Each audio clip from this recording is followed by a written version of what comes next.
10 Mart Pazar akşamı ilk teravih namazımızı kılıp 11 Mart Pazartesi günü de inşallah ilk orucumuzu tutacağız. Ramazan ayı biz Müslümanlar için rahmet ayı, bereket ayı, mağfiret ayı, her türlü güzelliğin yaşandığı bir ay. Biz de Müslümanlar olarak Ramazan ayı için büyük bir maddeten ve manen büyük bir hazırlık içerisindeyiz. Depremden bir yıl sonra geçireceğimiz bu Ramazan'ı maddeten ve manen çeşitli kazanımlarla ulaşmayı Cenab-ı Allah'tan niyaz ediyoruz.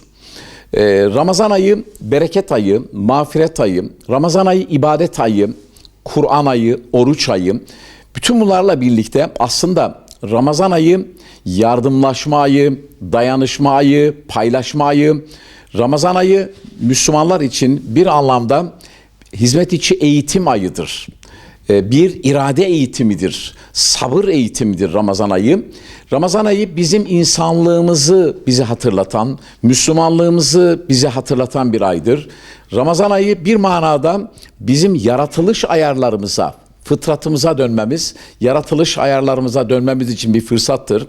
İnşallah geçtiğimiz Ramazanlarda olduğu gibi bu Ramazan'da da özellikle yaşadığımız bu deprem felaketinden sonra iyi bir insan olmak için, iyi bir Müslüman olmak için, iyi bir vatandaş olmak için çaba sarf edeceğiz.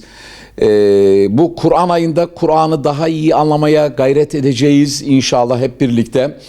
Ve orucumuzu tutup kardeşliğimizi, birliğimizi, beraberliğimizi temin edeceğiz.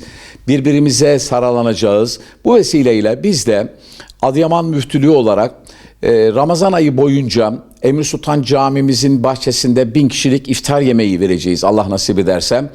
Hazırlıklarımızı yaptık. Bütün camilerimizde teravih namazı kılınacak. Bütün camilerimizde mukabeleler okunacak.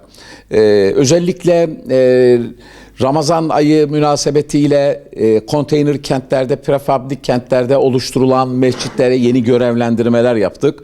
Ramazan ayımızın hem maddeten hem manen huzur içerisinde geçirebilmemiz için bütün tedbirlerimizi almış bulunmaktayız.